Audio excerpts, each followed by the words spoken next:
السلام عليكم ورحمة الله وبركاته.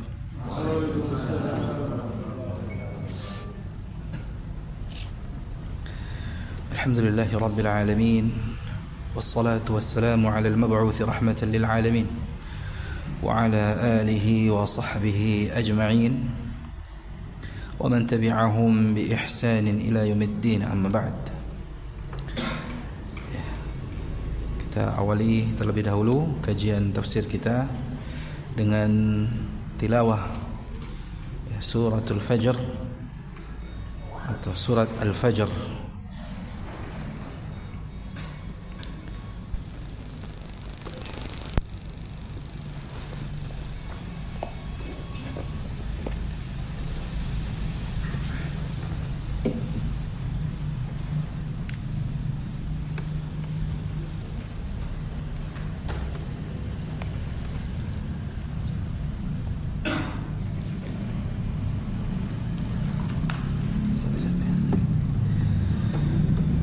أعوذ بالله من الشيطان الرجيم.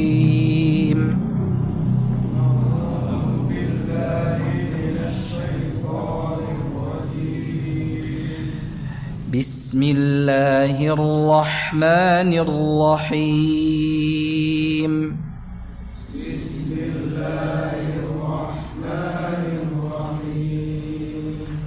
والفجر, Ra'nya tebal. Wal fajr walayalin ashr. Ashr. Ya, kalau fajr langsung ashr. Jadi tidak langsung. Ini shinnya berikan durasinya. Ashr. Gitu. Ashr. Ya. Walayalin ashr. Wasyaf'i wal watr. Wallayli idha yasr.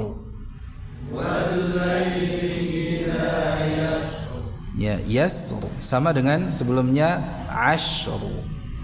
Jadi berikan tempo atau durasi huruf sinnya, ya. Jadi tidak langsung yasr, enggak. Yasr. Ya, dan ra-nya jangan sampai hilang.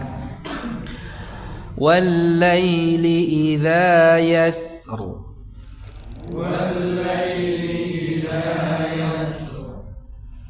هل في ذلك قسم لذي حجر.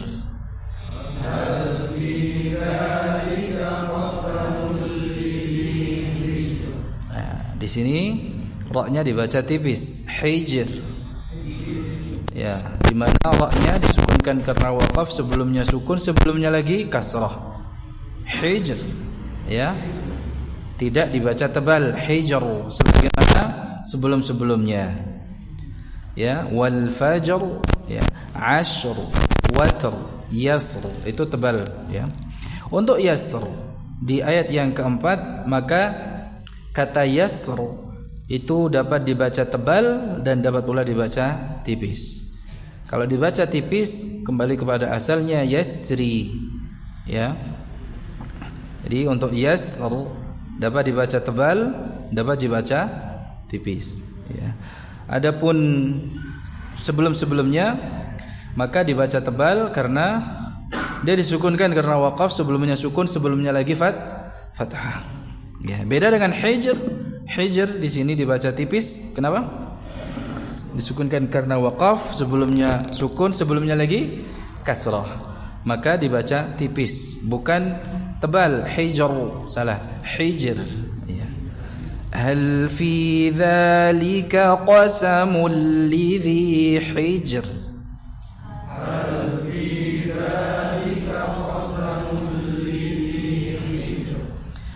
ألم تر كيف فعل ربك بعاد. ألم تر كيف فعل ربك بعاد. إرم ذات العماد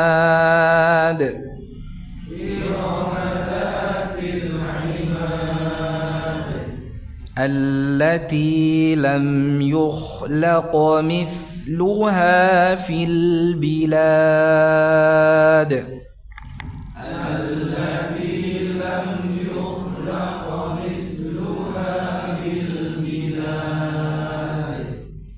وثمود الذين جابوا الصخر بالواد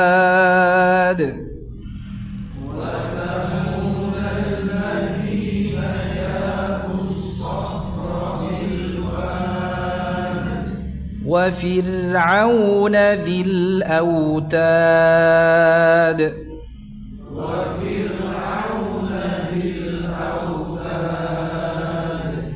الذين طغوا في البلاد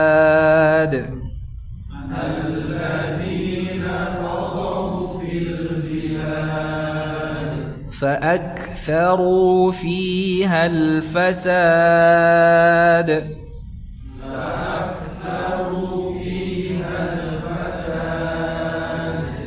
فصب عليهم ربك سوط عذاب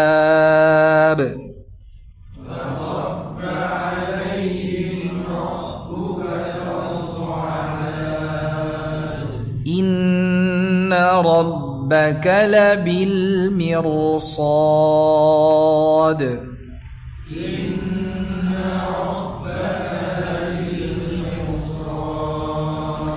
mirsad, ra-nya dibaca tebal walaupun sebelumnya kasrah asli mir, tetapi ada huruf isti'la setelahnya. Jadi ra sukun yang didahului oleh kasrah selama tidak ada huruf isti'la setelahnya maka dibaca tipis. Jadi ra sukun yang didahului oleh kasrah yang dibaca tipis selama tidak ada huruf isti'la setelahnya. Ini kaidahnya. Namun apabila ada huruf isti'la, di sini ada huruf shad, maka ra-nya tidak lagi dibaca tipis tapi dibaca tebal. Mirsad gitu. Ya. Inna rabbaka labil mirsad.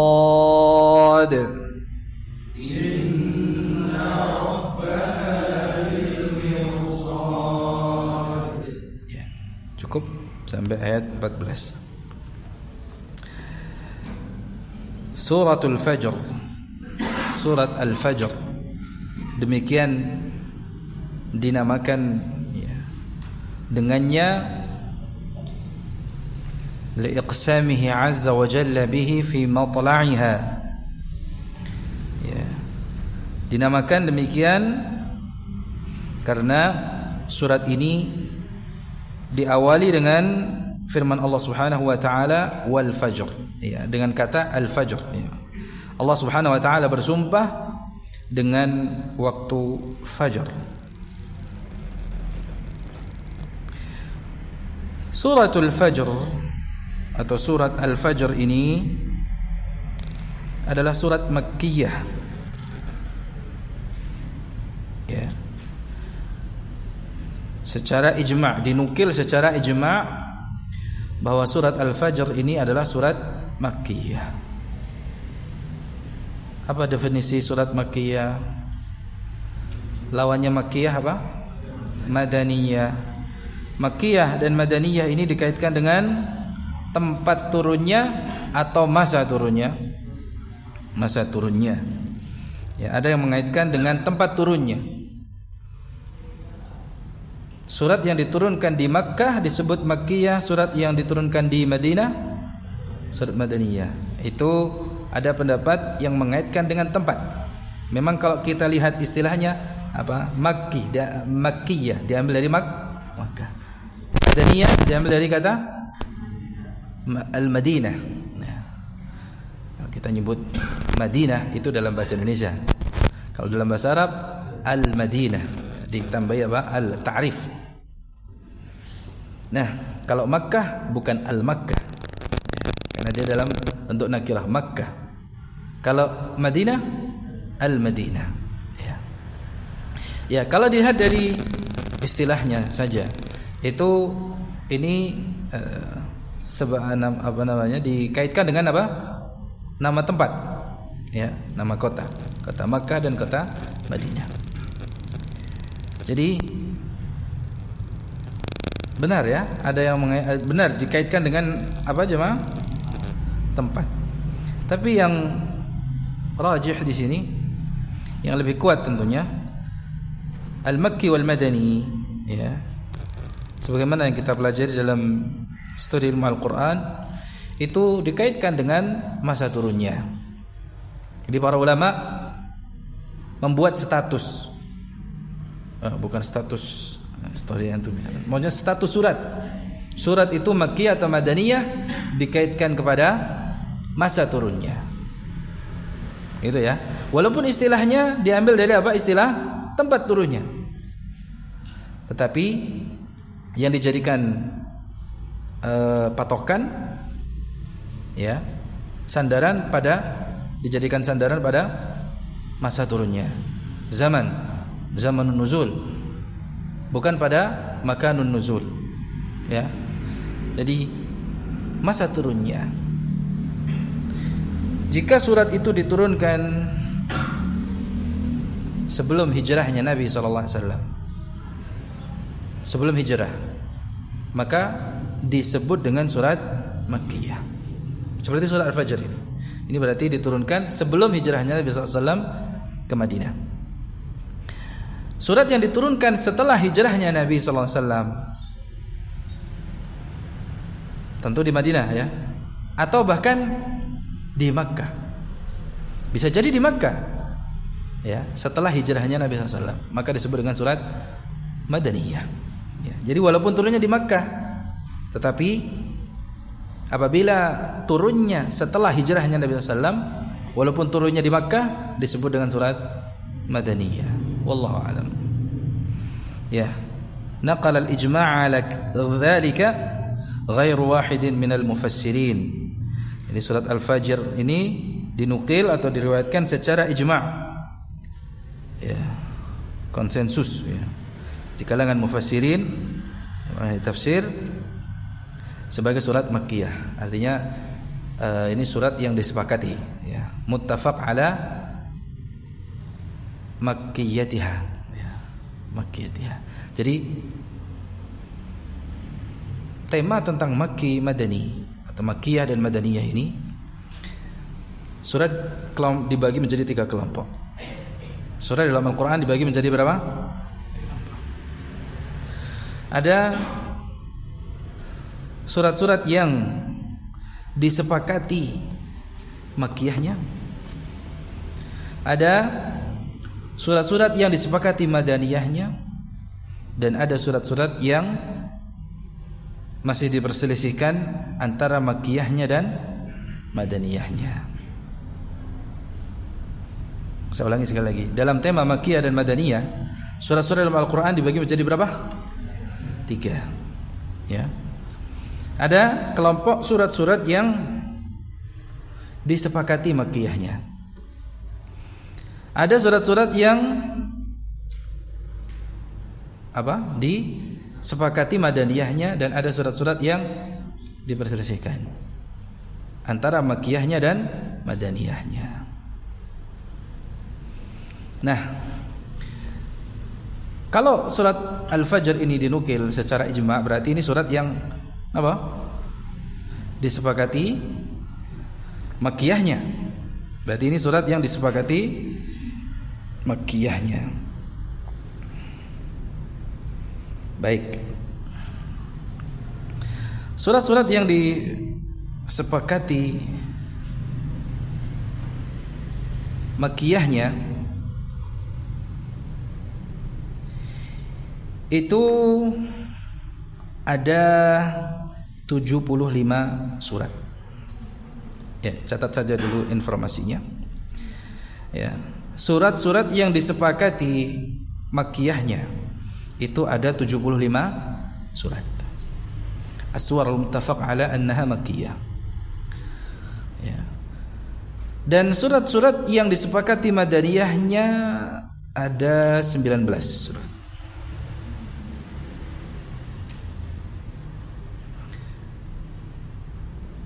Dan surat-surat yang mukhtalaf fi kauniha makkiyah atau madaniyah, diperselisihkan antara makkiyah dan madaniyah, ada 20 surat. Ini kalau di total 114 kan ya? Ya, 75 tambah 19 tambah 20. Jadi berapa? Iya, karena kita sudah tahu sebelumnya jumlah surah dalam Al-Qur'an 114. Aslinya enggak mau ngitung, enggak mau jemaah sekalian yang dirahmati oleh Allah Subhanahu wa taala, mohon maaf. Ya.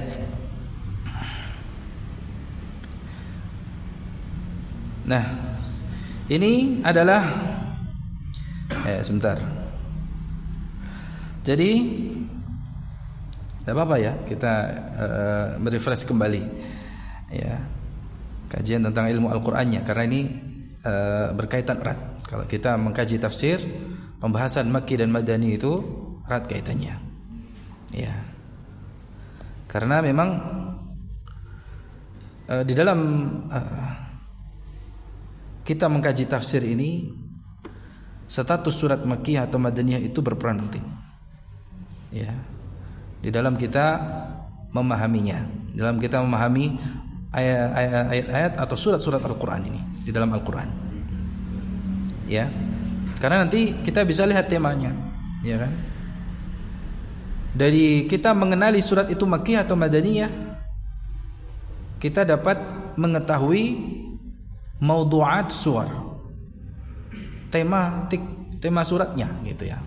Ini berbicara tentang apa? Yang kita kenali melalui ciri-cirinya ya. Jadi ada ketentuan-ketentuannya. Ya. Dan dari Makki dan Madani pun ya, di antara faedahnya kalau kita mengetahui Makkiyah dan Madaniyahnya surat itu, kita ma'rifatus sahih min ad-dha'if min at-tafsir. Kita akan tahu mana yang sahih, mana yang dhaif ya, dari tafsiran surat atau ayat tersebut. Baik, tadi Al-Makki wal Madani min as-suwar bi'tibar al-ittifaq wal ikhtilaf. Ya. Makki dan Madani itu terbagi menjadi apa? Surat-surat dalam Al-Qur'an dari segi Makki dan Madaniyah terbagi menjadi berapa tadi? 3 ya. 20 surat yang diperselisihkan. Apa berarti 75 surat yang disepakati Makkiyahnya, 19 surat yang disepakati Madaniyahnya, dan 20 surat yang disepakati apa yang diperselisihkan antara Makkiyah dan Madaniyahnya.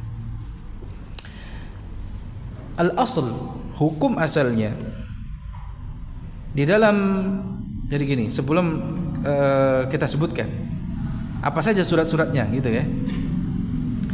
Jadi yang perlu dicatat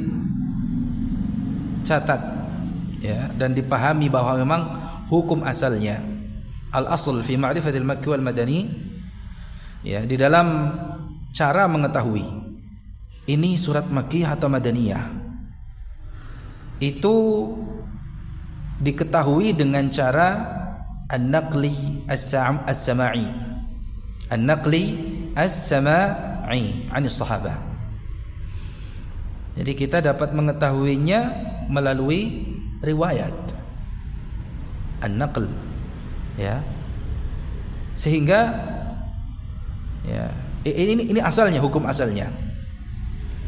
Namun demikian ada cara yang kedua. Jadi setelahnya kalau kita tidak dapati adanya nukilan atau riwayat dari para sahabat, maka berikutnya Makki dan Madani itu dapat diketahui melalui an tariqil qiyasi al-ijtihadi atau al-ijtihadil qiyasi ya, melalui ijtihad ya, tetapi ijtihad yang benar ya, melalui ijtihad yang benar ya, berdasarkan ketentuan-ketentuannya ya, dan juga berdasarkan apa ya, khasaisnya, ciri khasnya ya, min haitsu dawabituhu wa khasaisuhu wa asalibuhu ya. Baik. Supaya tidak banyak lebar, langsung saja kita sebutkan ya. Jadi surat-surat yang disepakati. Jadi kita mulai dari mana dulu nih?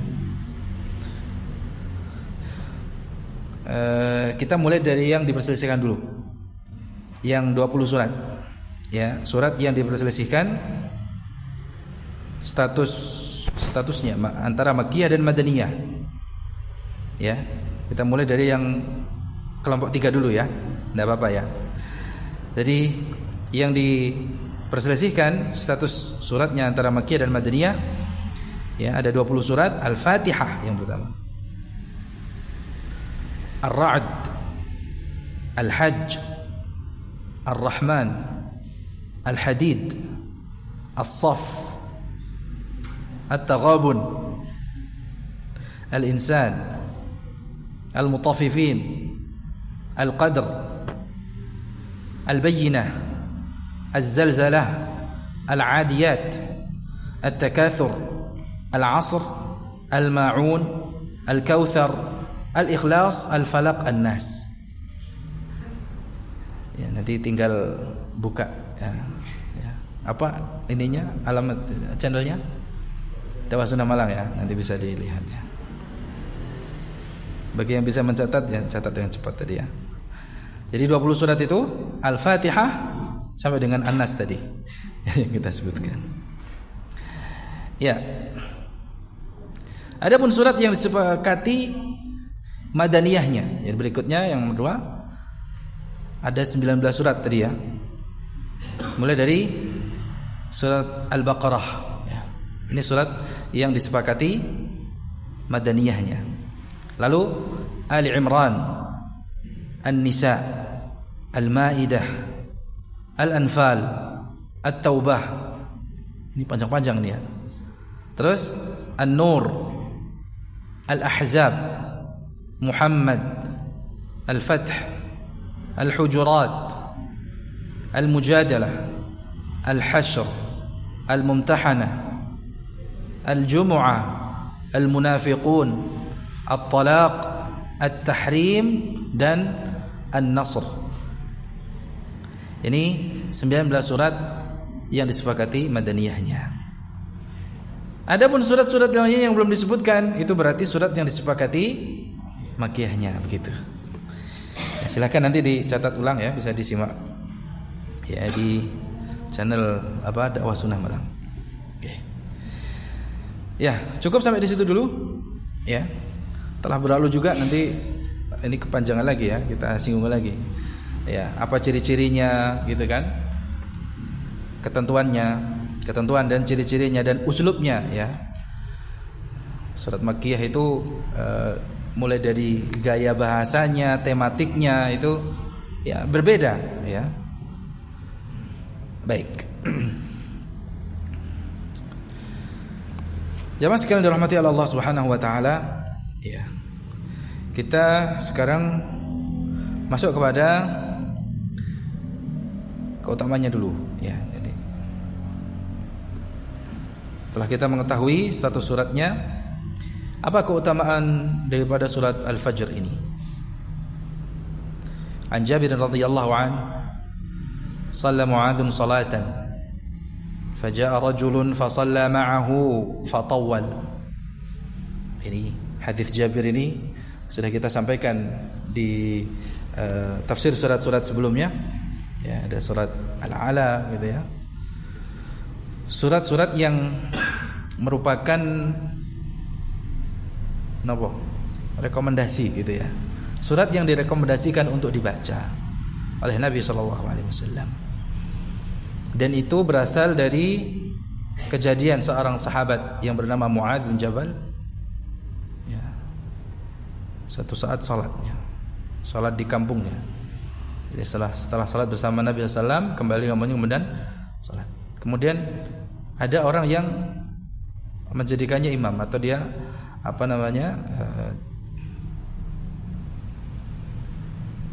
fasalla fasalla ma'ahu, ya, bersamanya seseorang salat atau bermakmum dengannya. Nah, sahabat Mu'adz ini apa? Memanjangkan bacaannya. Ya.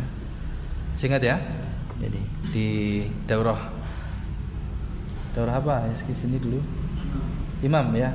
Nah, kita bahas ya tentang hadis apa namanya? Ya, kejadian ya Mu'adz mengimami salat dengan bacaan yang sangat panjang, bukan hanya panjang, sangat panjang. Ya. Lalu orang yang salat bersamanya nih, ada seseorang yang apa? Akhirnya memisahkan diri. Salat di pinggiran masjid, kemudian apa? Dia pulang duluan.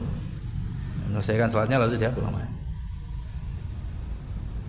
Lalu tatkala disampaikan kepada Mu'adz, Mu'adz langsung memvonis orang tersebut munafik katanya. Kata Mu'adz apa? Munafik. Tidak terima dong dikatakan munafik. Ya. Lalu perkara ini disampaikan kepada Rasulullah SAW.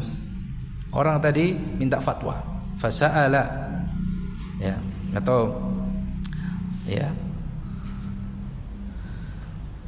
Ini kalau di dalam hadis Jabir disebutkan fasa'ala al-fata. Jadi berarti ini anak muda. Anak muda enggak suka panjang-panjang ya. Jadi umur itu enggak menentukan. Ya, kadang malah yang suka panjang-panjang orang tua. Nah, karena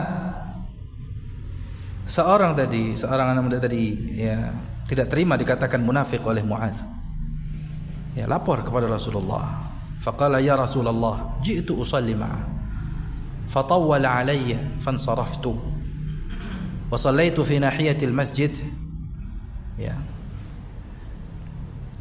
Jadi, wahai Rasulullah, aku ini salat bermakmum kepadanya, lalu dia memanjangkan bacaannya. Ya. Karena itu terasa berat baginya, maka ya seorang tersebut apa? Memisahkan diri. Ya. Salat sendiri lalu pergi. Dan di sini sebenarnya banyak sekali pelajaran hikmah ya yang bisa dipetik dari berbagai sisi. Pertama mungkin dari sisi Nabi SAW. Beliau adalah seorang teladan terbaik. Ya. Walaupun hubungan beliau dengan Mu'adz, sahabat Mu'adz, itu dekat. Ya. Namun dalam memutuskan perkara, ya, tidak berdasarkan kedekatan. Bahkan dalam hal ini Rasulullah SAW menegur dengan teguran yang sangat keras. Ya. Apa kata Rasulullah kepada Mu'adz? Afattanun ya Mu'adz? Apakah kau jadi tukang fitnah? Fattan, ya. Hei Mu'adz, apa kau ini tukang ya fitnah? Ya. Fitnah ini apa maksudnya? Bukan menuduh ya, tapi juga di sini belum melakukan tuduhan, tapi apa? Ya, pembuat fitnah gitu. Ya. Menyebar fitnah, fattan. Aina anta min wal fajr wal laili idza yaghsha. Ya. Jadi di sini Nabi SAW tidak membenarkan apa yang dilakukan oleh Mu'adz bin Jabal. Ya, kalau ngimami apa? Mana surat Al-Fajr, mana surat Al-Lail kata Nabi SAW. Jadi disebutkan di sini surat apa? Al-Fajr. Berarti ini surat yang memang ya Rasulullah rekomendasikan. Ya. Mana surat Al-Fajr wal Fajr? Ya. Mana surat Al-Lail wal Lail? Dalam riwayat yang lain ada juga apa? Mana surat Asy-Syams, mana surat Ad-Duha gitu ya. Mana surat Sabbihisma rabbikal a'la. Al-a'la. Baik, berarti ini adalah surat yang ya secara khusus disebut oleh Nabi SAW untuk dibaca dalam rangka mendengarkan salat. Jamaah sekalian dirahmati oleh Allah Subhanahu wa taala.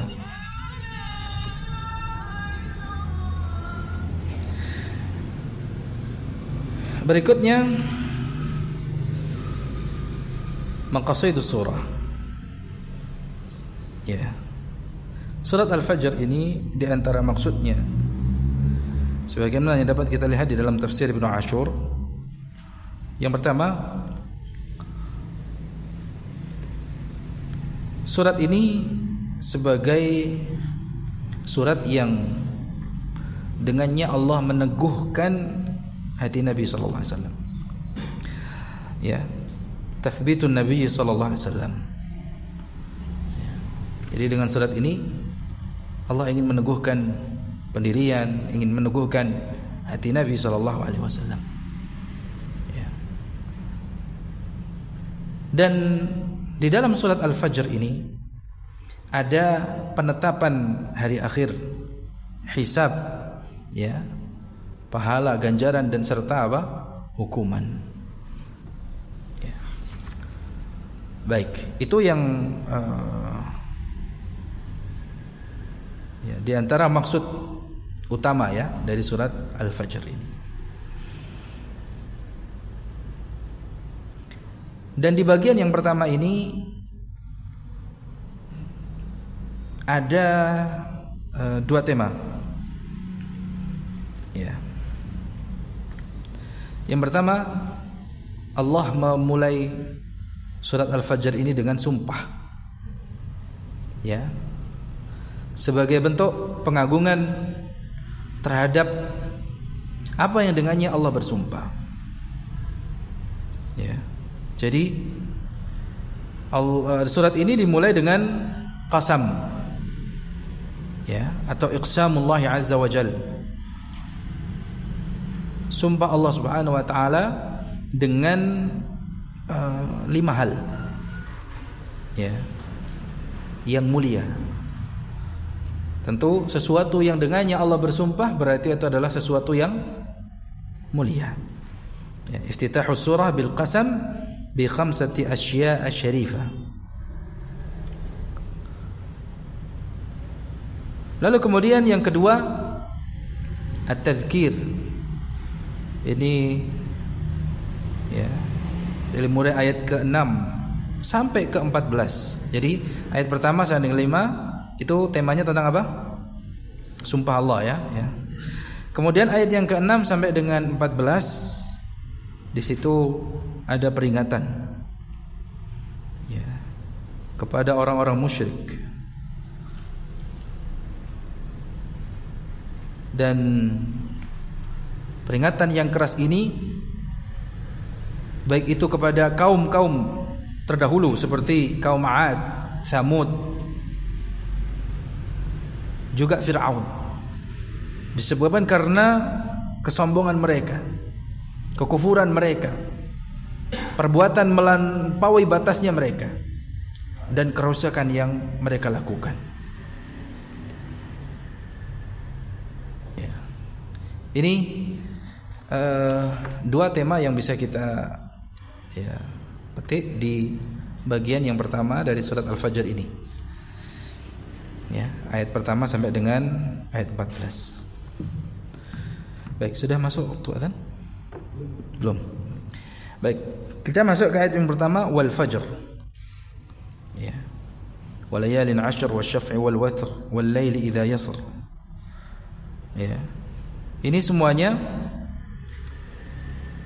sumpah-sumpah yang Allah bersumpah dengannya, ya. Mulai dari Al-Fajr, kemudian apa?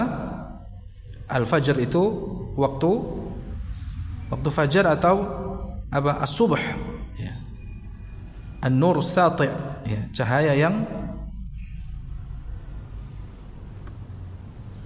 berkilau, ya. Alladhi yakunu muttasilan bainal ufuqi syarqi wa yamtaddu shimalan wa januban. Ya. Cahaya yang muncul dari ufuk timur membentang sampai ke utara dan selatan, ya. Di mana ufuk timur, ya? Di sana. Ya. Ufuk Apa artinya ufuk bahasa Indonesia? Ufuk. Cakrawala. Ya, ufuk timur ya. Cahaya yang muncul di ufuk timur membentang ke selatan dan ke utara. Ini berarti waktu fajar ini ketika cahaya itu apa? Muncul. Kalau belum muncul cahaya, atau orang sebutnya dengan fajar kadzib ya. Jadi dia belum membentang. Ya masih muncul cahaya tapi dia belum membentang. Maka itu disebut dengan fajar. Para ulama membagi menjadi dua, ada fajar kadzib, ada fajar shadiq. Ya, kalau waktu subuh berarti apa? Iya, tatkala cahaya itu apa? Muncul dan membentang.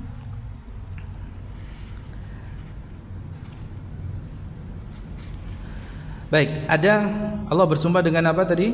Al-Fajr. Kemudian 10 malam. Ya. Layalin 'ashr. Malam yang 10. Ya, nanti kita bahas tafsirnya apa yang dimaksud dengan malam yang 10 itu. Kemudian Allah bersumpah yang ketiga dengan asy-syafa'. Ya. Asy-syafa'. Hari yang ganjil. Apa yang genap ya. Asy-syafa' itu apa? Genap. Al-watr yang keempat apa? Al-watr. Hari yang ganjil ya. Dan yang kelima Allah bersumpah dengan apa? Malam apabila berlalu ya. Jadi 5 hal ini Allah Subhanahu wa taala bersumpah dengannya. Ya. Yang tadi ya, sesuatu yang Allah bersumpah dengannya pasti itu adalah sesuatu yang agung. Sesuatu yang mulia. Yang itu merupakan tanda kekuasaan Allah Subhanahu wa taala tentunya, yang patut untuk kita renungi bersama, kita tafakuri bersama.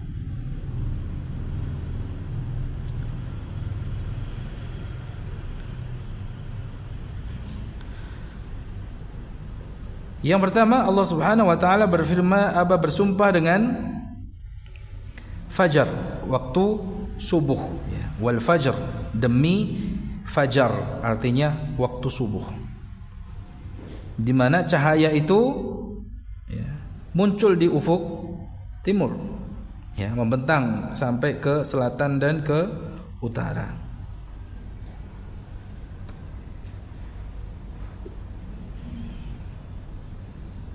Dan fajar ini adalah sesuatu yang ma'ruf jemaah. Artinya sesuatu yang dapat diketahui. Walaupun sekarang sudah semakin canggih teknologi gitu ya. Ilmu pengetahuan itu semakin maju, berkembang pesat. Tetapi untuk dapat mengetahui fajar ini ya,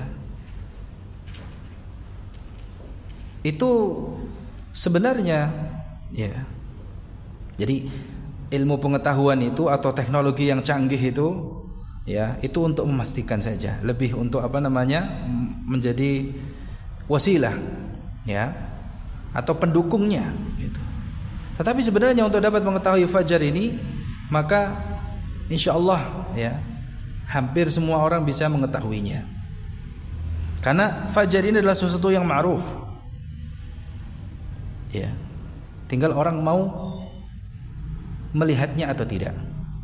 Dan di saat ya, tentu kalau mendung sulit untuk dilihat ya, di saat yang tepat ya, maka seorang bisa istilahnya apa? Observasi gitu ya. Bisa, dan ini bisa dipelajari dan bisa dipraktekkan. Walaupun saat ini mungkin sudah ada apa? Ya, sudah ada waktunya, subuh jam sekian-sekian gitu ya. Tapi cobalah ini sebagai bentuk apa namanya,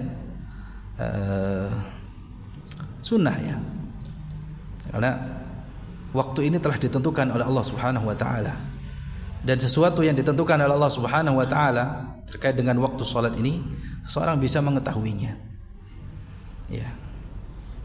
Sebab kalau ini hanya dapat diketahui dengan alat yang canggih atau teknologi yang modern, maka orang yang sholat di zaman dulu sebelum ada alat-alat yang canggih itu akan kesulitan. Tetapi ini sesuatu yang ma'ruf, ya bisa diketahui dengan mata kepala kita. Ya. Adapun apa yang didukung oleh alat-alat yang canggih itu untuk meyakinkan, untuk lebih meyakinkan. Kita jadikan sebagai sarana untuk memastikan. Ya, sesuatu yang sebenarnya adalah sesuatu yang ma'ruf. Ya.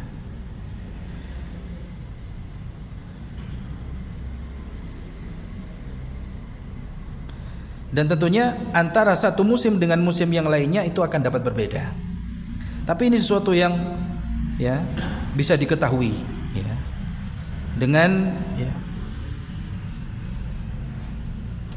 mata kepala kita ya terkadang masanya lebih panjang. Waktu subuhnya ini bisa lebih panjang ya, antara waktu subuh dengan terbitnya matahari ini bisa lebih panjang. Bahkan terkadang di musim tertentu bisa lebih pendek. Ya. Dan di sini dijelaskan oleh muallif wal fajru fajran. Fajar itu ada dua, fajrun sadiqun wa fajrun kadhib. Dan tentu di sini ya antara dua macam fajar ini, antara fajar shadiq dan fajar kadhib, yang dimaksud fajar yang Allah bersumpah dengannya adalah al-fajr shadiq, wal maqsudu bil fajri huna al-fajr shadiq. Ya, yaitu waktu fajar atau fajar shadiq ya, waktu subuh yang memang sudah masuk waktunya salat subuh. Dan di sini Syekh Muhammad bin Shalih Al-Utsaimin menjelaskan ya perbedaan antara fajar shadiq dan fajar kadhib dari tiga bentuk ya, dari tiga sisi. Silakan nanti bisa dibaca, atau sekarang sudah ada buku ya tentang waktu subuh ya. Jadi ini sebenarnya perkara bukan baru-baru ini saja ya. Sinten Prof Tono Sasongko ya, Tono dari Muhammadiyah itu ya, yang baru-baru ini ya. Sebenarnya sudah sejak lama, sudah diteliti, sudah dikaji ya. Bahkan ada yang sebenarnya sebelum Profesor Tono sudah ada Ustaz kita, Ustaz Al-Fadil ya, Kiai Agus Hasan Basori ya, telah bahkan menerbitkan buku yang mungkin bisa dijadikan rujukan dalam hal ini. Dan sekali lagi ya, jangan kita latah gitu ya. Maksudnya dalam hal ini kayaknya dulu saya pertama masuk ke Masjid Al-Muttaqin ini ada daurah tentang waktu subuh ya di sini. Ya. Tahun 2015 apa 16 ya. Ya, sekitar itu. Ya, diadakan di sini adalah tentang waktu subuh. Sehingga ya bagi mungkin jamaah yang salat subuh di sini, yang di sini salat subuhnya sudah masuk fajar shadiq ya. 30 dan ya. Bukan kita terlambat, sekali lagi istilah mundur, bukan mundur ya. Atau istilahnya kita terlambat dari yang lain ya. Kalau istilah terlambat atau mundur itu kan seakan-akan kita kerinan ya, bukan. Kita memastikan waktunya sudah masuk gitu ya. Ya, pernah diadakan daurah di sini tentang waktu salat subuh ya, insyaallah ya. Itu enggak tahu rekamannya masih ada tidak ya. Nanti tanya Abu Salman. Ya.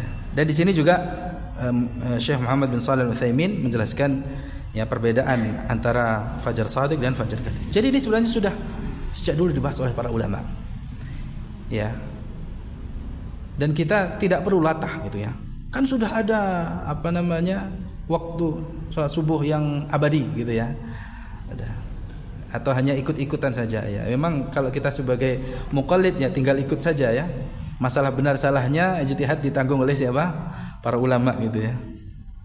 Nah, tapi dalam kajian ilmiah ini ya penting untuk kita ketahui ya, supaya lebih yakin. Karena ini terkait juga dengan waktu salat, yang itu merupakan syarat sah salat kita. Sah enggak salat seseorang sebelum masuk waktunya? Tidak sah ya. Jadi salah satu di antara syarat sah salat itu masuk waktunya. Kalau belum masuk waktunya tidak sah ya. Jadi sangat penting untuk diperhatikan ya, terkait dengan masalah waktu salat ini ya. Dan kita ya tidak bisa hanya sekedar latah ikut-ikutan gitu ya. Jadi memang betul-betul harus kita bangun amaliyah kita, ibadah kita, ya salat kita ini berdasarkan ilmu. Baik itu terkait dengan tuntunannya, ya, tata caranya, termasuk masalah yang berkaitan dengan mawaqit ya, atau waktu salatnya. Ya. Inna salata kanat 'alal mu'minina kitaban mawquta. Sudah Allah tentukan. Ya. Dan yang menarik di sini, al-mu'allif mengatakan wa aqsama Allahu bil fajr li'annahu ibtida'an nahar. Allah bersumpah dengan fajar ini di mana ya, karena itu merupakan permulaan siang. Wa huwa intiqalun min dhulmatin damisa ila fajrin sati. Ya, itu perpindahan dari gelap gulita ke cahaya yang terang ya. Ya, fajar yang menyingsing gitu ya. Fajar yang menyingsing. Jadi sebenarnya ya secara kasat mata saja ya, kalau kita salat subuh sebelum waktunya, kita sudah selesai salat subuh ini, tapi masih gelap gulita. Ya. Tentu ini kalau yang tinggal di pelosok gitu ya, kita bisa merasakan ya. Atau kita mungkin pernah keluar kemana, kalau di sini kan tidak ada padang pasir ya, di mana gitu ya, di pantai lah gitu ya, kita bisa merasakan ya. Ya, kalau kita selesai sholat subuh kadang ini kok masih gelap gulita, ini masih malam ini ya, padahal intiqalun min zulmatin, itu waktu di mana berpindah antara gelap gulita ke fajar yang menyingsing ya. Ya, itu nanti bisa dikaji sendiri ya secara khusus ya, supaya kita lebih tenang, supaya kita dapat membangun amaliyah kita, terutama ibadah kita salat ya berdasarkan ya ilmu, bukan hanya berdasarkan ikut-ikutan atau hawa nafsu saja. Wa aqsamallahu bihi li'annahu la yaqdiru 'ala al-ityani bihadzal fajr illa Allah 'azza wa jalla. Ini yang paling penting. Allah bersumpah dengannya tidak lain karena memang waktu fajar atau waktu salat subuh ini tidak ada yang mampu mendatangkannya kecuali hanya Allah Subhanahu wa taala. Ya. Hanya Allah Subhanahu wa taala yang mampu mendatangkan waktu fajar ini.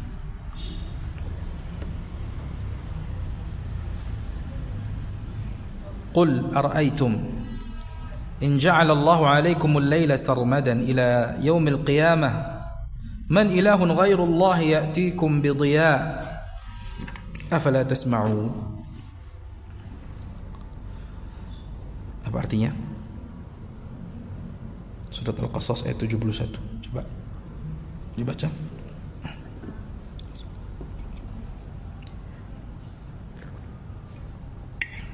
Ayat dibaca. Kan saya sudah bacakan ayatnya, tolong dibaca terjemahnya.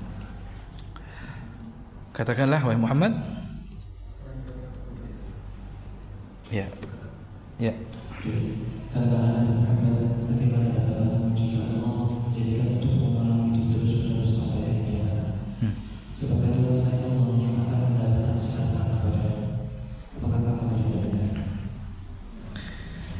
Afala tasma'un, apakah kalian tidak mendengar?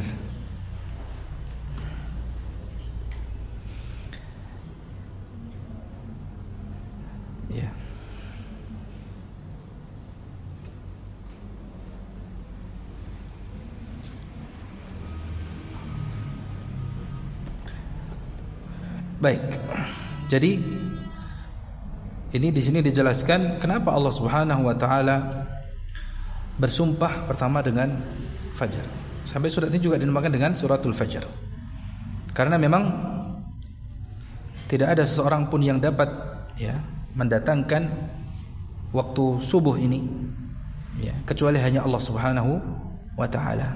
Coba bayangkan kalau waktu ini malam terus sampai hari kiamat. Tidak pernah ada fajar. Kalau fajar itu menyingsing, itu kan tandanya apa? Masuk waktu siang.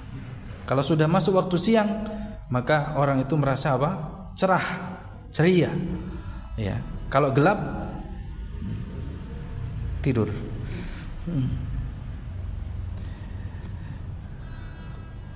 Jadi terbitnya waktu fajar atau menyingsingnya waktu fajar ini menjadi kebahagiaan tersendiri, keceriaan tersendiri bagi manusia. Dan itu tidak ada yang mampu mendatangkannya kecuali hanya Allah Subhanahu wa taala.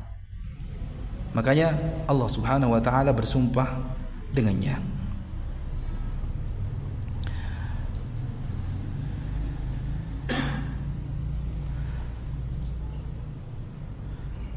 Wa aqsamallahu bil fajr li'annahu yatarattabu 'alaihi ahkam syar'iyyah. Yang kedua, kenapa Allah bersumpah dengan waktu subuh atau fajar ini? Karena memang waktu tersebut berkaitan erat dengan hukum-hukum syar'i. Jadi memang tidak bisa kita sepelekan. Jadi kalau kita mau merenung lebih jauh, kenapa masalah ini penting? Kenapa masalah ini perlu untuk kita perhatikan? Karena ini berkaitan dengan hukum-hukum syariat. Syariat apa seperti apa contohnya? Imsakus shaim. Orang yang berpuasa bisa apa? Menahan dari makan dan minumnya. Dikaitkan dengan apa? Terbitnya fajar. Itu yang pertama. Di mana seorang yang berpuasa dia bisa menahan dirinya untuk tidak makan dan minum. Sejak kapan? Sejak terbitnya apa? Fajar. Jadi selama fajar itu belum terbit, belum menyingsing, maka saat itu masih boleh apa? Makan dan minum. Masalah mengambil kehati-hatian itu penting juga karena dengan mengetahui ini seorang juga bisa mengambil apa? Jarak waktu sebagai bentuk kehati-hatian juga. Agar jangan sampai sudah terbit fajar kita masih apa? Makan. Atau kita sudah melarang kita serta-merta melarang orang untuk makan dan minum padahal fajar belum menyingsing, belum terbit. Padahal itu waktu yang masih diperbolehkan untuk makan dan minum. Mohon maaf, kadang hanya berdasarkan waktu imsak gitu Itu kan sebagai kehati-hatian. Tapi ketika seorang menganggap kalau sudah masuk waktu imsak maka diharamkan atau dilarang, ini tidak benar tentunya.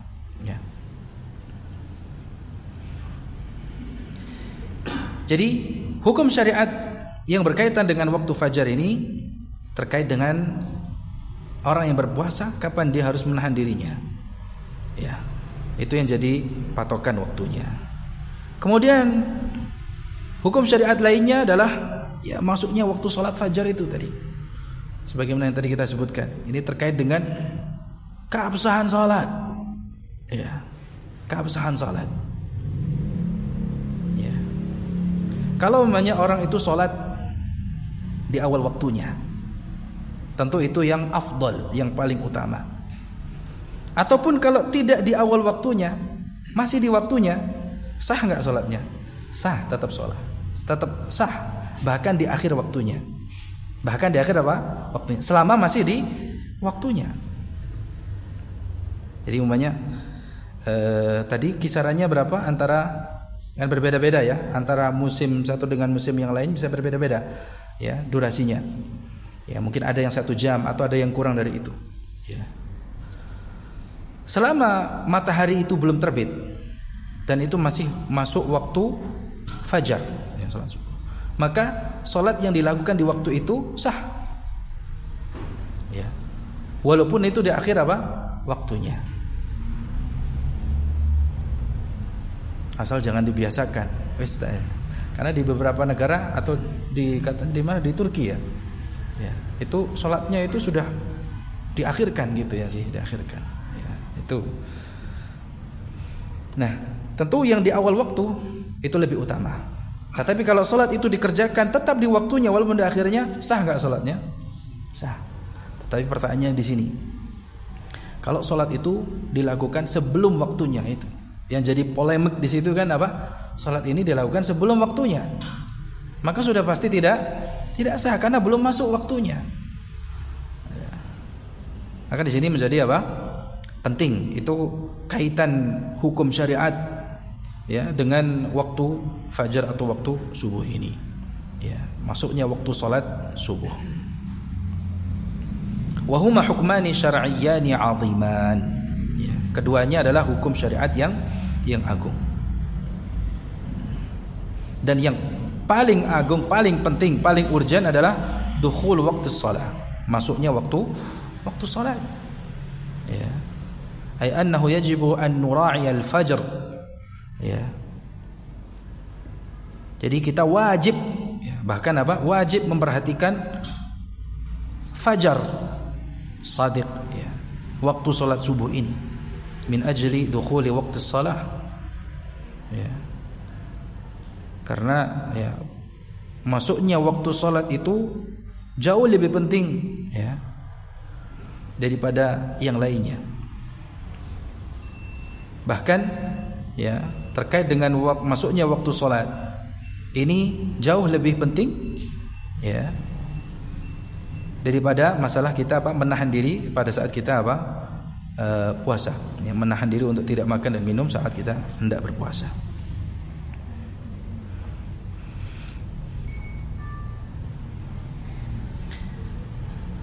Baik,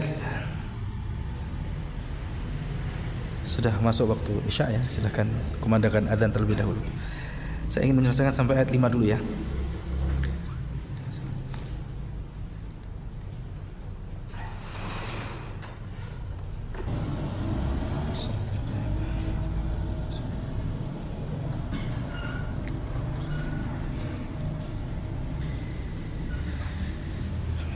Kita lanjutkan ayat berikutnya, walayalin ashr, demi malam yang 10.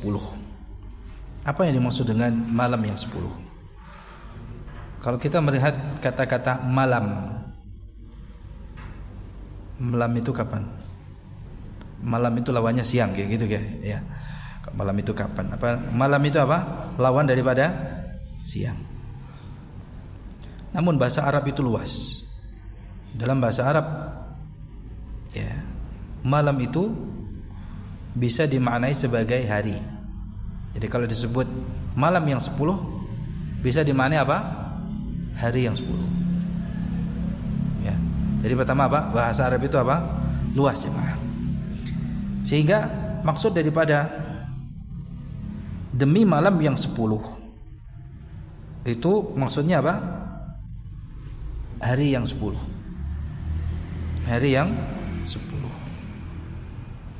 Sehingga maknanya walayalin ashr, demi malam yang 10 itu demi 10 10 Dzulhijjah.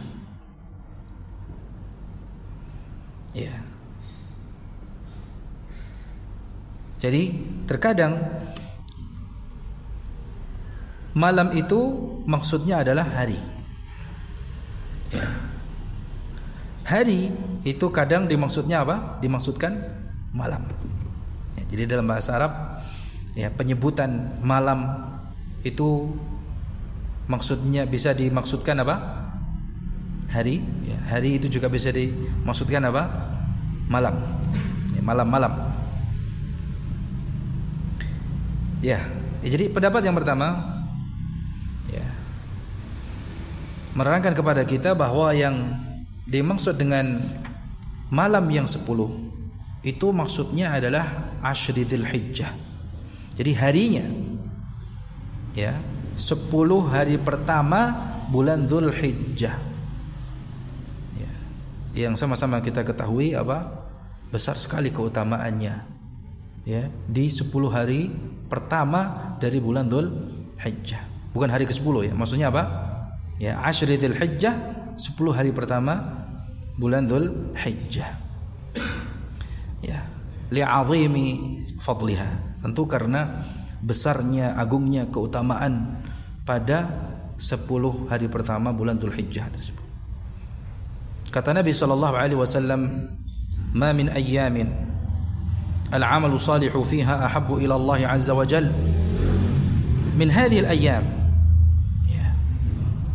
Tidak ada hari di mana amal saleh yang terdapat pada hari itu lebih dicintai oleh Allah Subhanahu wa taala daripada hari-hari ini.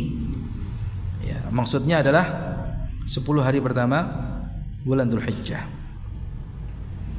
Para sahabat mengatakan, wahai Rasulullah, ya Rasulullah, walal jihadu fi sabilillah. Ya, tidak juga jihad di jalan Allah? Nabi SAW menjawab, tidak juga jihad di jalan Allah. Ya, walal jihadu fi sabilillah. Jadi keutamaannya melebihi seseorang yang berjihad di jalan Allah. Bahkan kata Nabi SAW, illa rajulun. Ya, di sini ada pengecualinya. Itu akan lebih utama dari seseorang berperang di jalan Allah Subhanahu wa taala. Kecuali orang yang rajulun kharaja bi nafsihi wa malih wa lam yarji' min dzalika bi syai'. Orang yang keluar untuk berjihad dengan jiwa dan raganya, dengan jiwa dan hartanya, kemudian tidak ada yang tersisa darinya. Artinya ya, jiwa dan hartanya dikorbankan, ya, tidak ada yang kembali. Ya. Ini artinya memang, ya, penafsiran ini benar adanya. Ya, jadi bisa kita terima bahwa maksud daripada malam yang 10 itu adalah 10 harinya, yaitu 10 hari pertama bulan Dzulhijjah, yang keutamaannya melebihi jihad di jalan Allah Subhanahu wa taala. Dan besarnya pahala, besarnya keutamaan itu juga berbanding dengan susah payah yang dihadapi. Karena memang untuk beramal saleh di 10 hari pertama bulan Dzulhijjah itu berat memang. Ya, tapi bagi orang yang diberikan taufik oleh Allah Subhanahu wa taala bisa melakukan amal saleh tersebut. Itu makna yang pertama. Makna yang kedua, bahwa yang dimaksud dengan walayalin ashr, demi malam yang 10, itu adalah malam 10 terakhir bulan Ramadan. Ya. Malam 10 terakhir bulan Ramadan. Ya. Al-ashrul awakhir min Ramadan. Jadi memang sesuai dengan lafaznya. 10 malam yang 10 itu adalah 10 malam terakhir bulan Ramadan. Tapi ini khusus malamnya, ya. Jadi kalau makna yang kedua dimaknai, makna yang pertama tadi apa? Ya, dimaknai harinya. Karena bahasa Arab itu luas sehingga dapat dimaknai harinya. Berarti kalau dimaknai harinya itu 10 hari pertama bulan Dzulhijjah. Kalau sesuai dengan lafaznya malam yang 10, ada yang menafsirkan bahwa itu adalah 10 malam terakhir bulan Ramadan. Ya. Karena berdasarkan lafaz, redaksi ayatnya walayalin ashr, bukan wa ayyamin ashr. Gitu. Bisa difahami? Ya. Jadi Allah Subhanahu wa taala bersumpah, ya, demi malam yang 10 ini, ya, karena keutamaan yang besar yang ada di dalamnya, di mana di 10 malam terakhir bulan Ramadan ada malam yang mulia, yaitu Lailatul Qadar, ya, khairum min alfi syahr, yang malam tersebut jauh lebih baik daripada 1000 bulan. Ya, di 10 hari terakhir tersebut Rasulullah sallallahu alaihi wasallam melakukan qiyamul lail dan beriktikaf. Ya, bahkan memotivasi para sahabatnya, keluarganya, tidak terkecuali ya untuk ya beramal secara khusus di 10 malam terakhir bulan Ramadan. Wasyaf'i wal watr. Tadi wasyaf'i dan demi apa? Yang genap. Apa yang dimaksud dengan yang genap di sini? Hari yang genap maksudnya yaumun nahar. Ya, yaumun nahar. Hari kurban. Ya. Hari apa? Hari kurban. Demi yang genap, wasyaf'i wal watr, dan yang ganjil. Ya. Dan yang dimaksud dengan hari ganjil, yang ganjil itu adalah hari Arafah. Ya. Watr itu ada bacaan dengan mengkasrahkan wawunya. Ya, jadi dibaca begini, wasyaf'i wal witr. Ini bacaannya Imam Hamzah, Kisai dan Khalaf. Ya, itu merupakan bacaan yang benar. Adapun yang lainnya sebagaimana tadi kita baca dengan memfathahkan wawunya, wasyaf'i wal watr. Tadi maksudnya apa? Wal watr di sini atau wal witr, yang ganjil. Yang ganjil itu maksudnya adalah hari Arafah. Hari Arafah hari keberapa? Ya. Nah,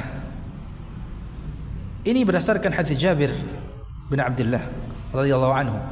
Nabi SAW bersabda, "Innal 'ashr 'ashrul adha, wal witr yaum Arafah, wasyafa' yaumun nahr." Nabi SAW pernah bersabda, ya, bahwa yang 10, sesungguhnya yang 10 itu adalah ya 10 siangnya, 'ashrul adha. Maksudnya apa? 10 pertama bulan Dzulhijjah, Al-Adha, maksudnya 10. Wal witr, ya, dan yang ganjil yaum Arafah adalah hari Arafah, wasyafa' yaumun nahar, yang genap itu adalah hari kurban, ya, hari ke-10 Dzul.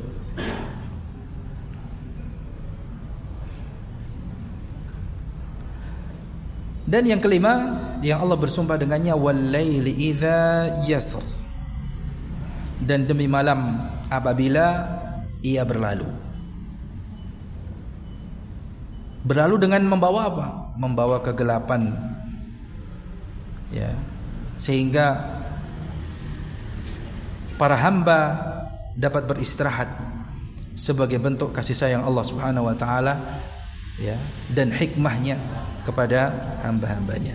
Demikian, ya, sampai di sini, ya, secara ringkas kita selesaikan sampai ayat yang kelima.